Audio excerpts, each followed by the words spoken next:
Hello friends, welcome back to face of fears. दोस्तों, आज की वीडियो में मैं एक आपको किन्नर के श्राप की कहानी के ऊपर स्टोरी लेकर आया हूं।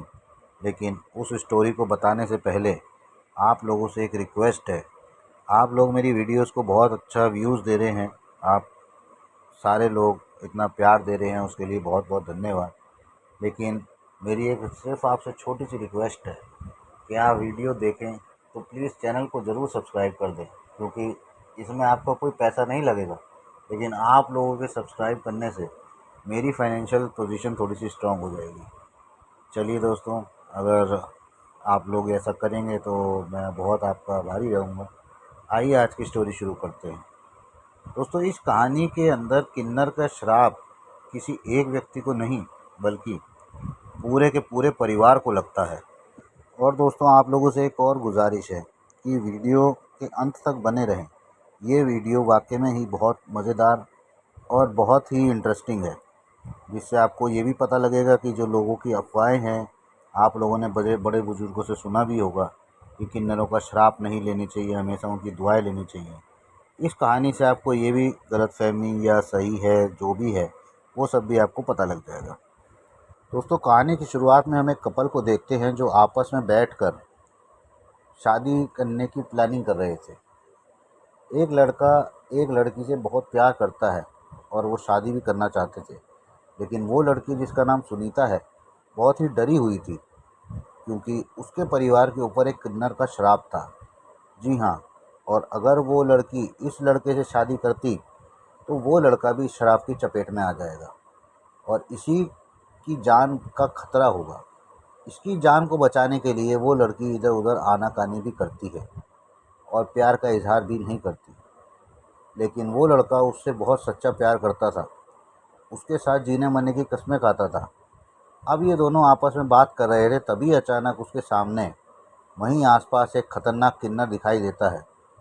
वो किन्नर देखने में बहुत ही डरावना दिख रहा था।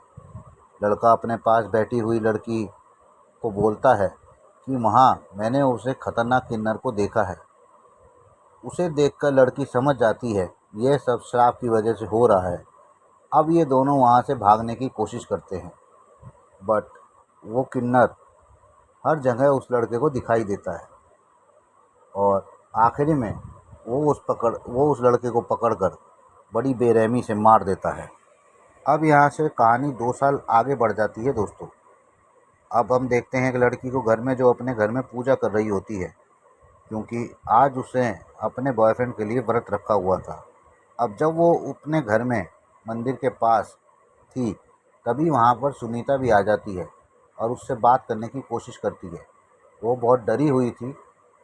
2 साल पहले सुनीता का भी बॉयफ्रेंड था और उस शराब के चलते उसके बॉयफ्रेंड को उस किन्नर ने मार दिया था। अब सुनीता बोलती है, तुम्हें ये सब नहीं करना चाहिए था।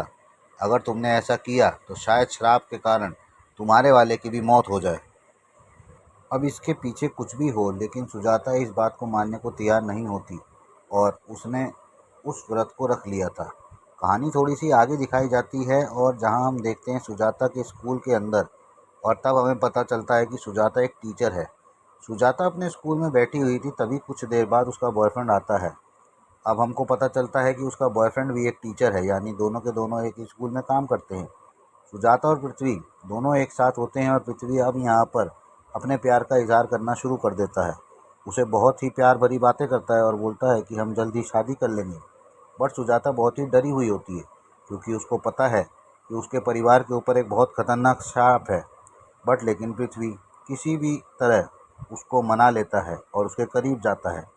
अब जैसे ही दोनों करीब होते हैं, तभी वहाँ पर कुछ अजीबोगरीब प्रकार की आवाज़ें आने लगती हैं, यानी अब वो किन्नर वहाँ आ चुका था। इसे देखकर सुजाता और पृथ्वी बहुत डर जाते हैं। ये स्कूल से निकलने की कोशिश करते हैं, बट अभी वहाँ पर इन्हें वो किन्नर दिखाई देता है।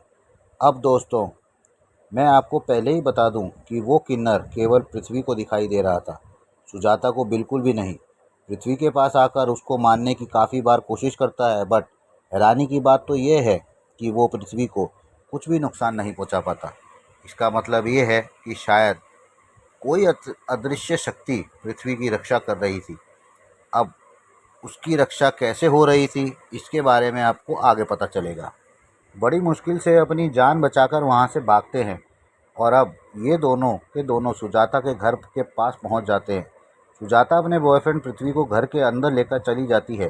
पृथ्वी को अपने घर के अंदर लेकर जाती है और उसके घर वाले बहुत ही शौक होते हैं और साथ ही उस पर गुस्सा भी, क्योंकि सुजाता को सब कुछ पता है कि इसके घर के ऊपर खतरनाक श्राप है। फिर भी वो पृथ्वी को साथ में ले आई, एकदम सही सलामत। सुजाता बहुत ही शौक होती है, क्योंकि अगर इस घर के अंदर श्राप है तो अब तक इसके हिसाब से पृथ्वी की मौत हो जानी चाहिए थी। लेकिन पृथ्वी को एकदम सही सलामत खड़ा हुआ देख वो समझ जाती है कि कोई ना कोई शक्ति तो है जो पृथ्वी की इस श्राप से रक्षा कर रही है। लेकिन दोस्तों, हम अभी इस बात को लेकर कंफ्यूजन में हैं कि आखिर इस किन्नर का इतना खतरनाक श्राप इस परिवार के ऊपर आया कैसे। तो इसके लिए पृथ्वी खुद ही सुजाता के पिता के पास जाता है और उनसे पूछने की कोशिश करता है। तो उसके पास बैठकर इसकी पूरी कहानी उसके पिता उसको बताने लगते हैं और तभी सुजाता के पिता उसको सब कुछ बता देते हैं। काफ़ी टाइम पहले किसी परिवार के अंदर एक शादी चल रही थी और वो शादी मेरे बेटे की थी। मेरे 2 बेटे थे, इसमें से एक की शादी हो चुकी थी और दूसरे की हो रही थी। तभी वहाँ शादी के मंडप के दौरान कुछ किन्नर आ गए और वहाँ नाच गाना करने लगे और साथ ही कुछ पैसों की डिमांड भी कर रहे थे।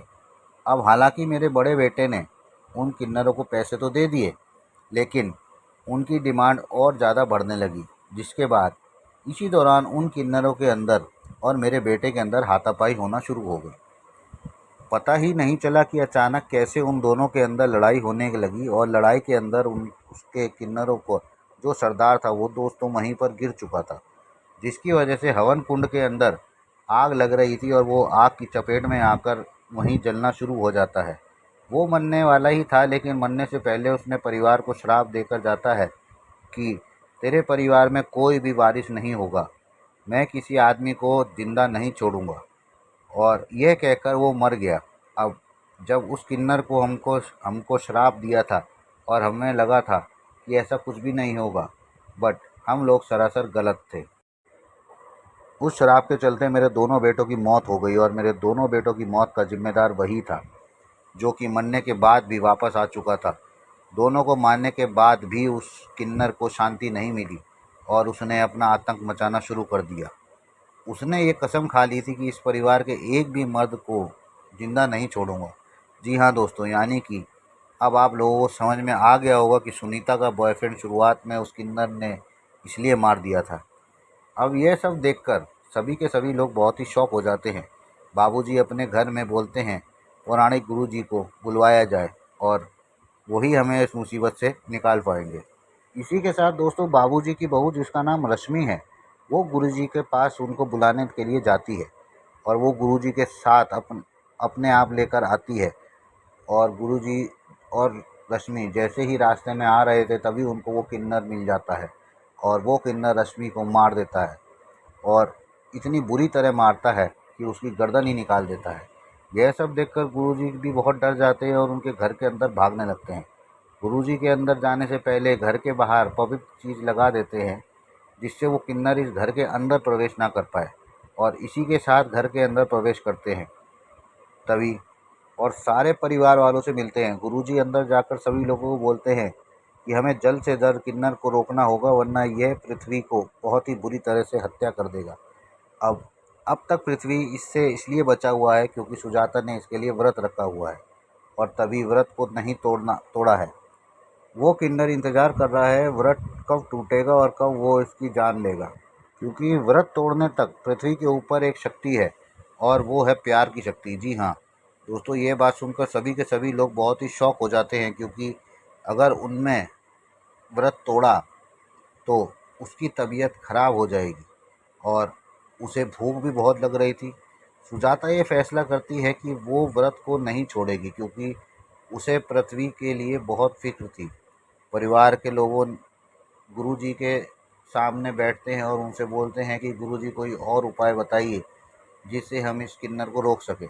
तभी गुरुजी सभी लोगों को बोलते हैं हम सब मिलकर इनकी अभी शादी करा देते हैं। शादी कराने के बाद किन्नर इनका कुछ भी बिगाड़ नहीं पाएगा, क्योंकि ये दोनों एक दूसरे के साथ बंधन में बंध जाएंगे। और साथ ही गुरुजी एक बात और बोलते हैं कि इस शादी के होने से श्राप हमेशा के लिए टूट जाएगा, अगर आगे से कोई भी श्राप के चलते नहीं मारा जाएगा। बस दोस्तों, फिर क्या था, सारे के सारे परिवार वाले राज़ी हो गए और इन दोनों की शादी कराने को फैसला करते हैं।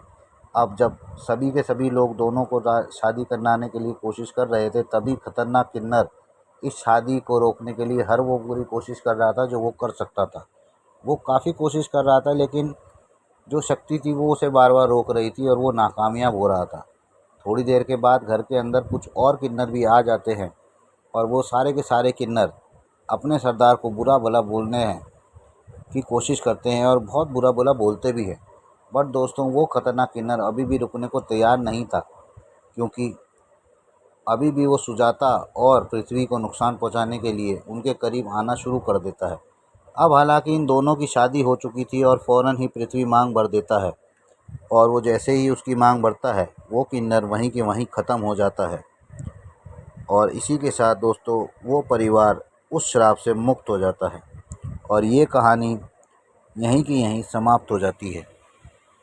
दोस्तों, कहानी कैसी लगी कमेंट करके ज़रूर बताइएगा। थोड़ी इस कहानी में वॉइस की प्रॉब्लम होगी, मुझे पता है, क्योंकि थोड़ा माइक ख़राब है। तो आप लोगों का सपोर्ट हमेशा चाहिएगा। और जो मैंने इस वीडियो के शुरुआत में बोला है, आप लोगों का कोई रुपया नहीं जाएगा, लेकिन आप लोगों की वजह से मैं थोड़ा फाइनेंशियली ज़रूर सपोर्ट हो जाएगी। तो इसलिए जितने भी लोग 1000, 2000, 2500 व्यूज़ जो आ रहे हैं, जो भी लोग देख रहे हैं, प्लीज़ चैनल को सब्सक्राइब ज़रूर कीजिएगा। आज के लिए फेस ऑफ ईयर्स में इतना ही। Thank you.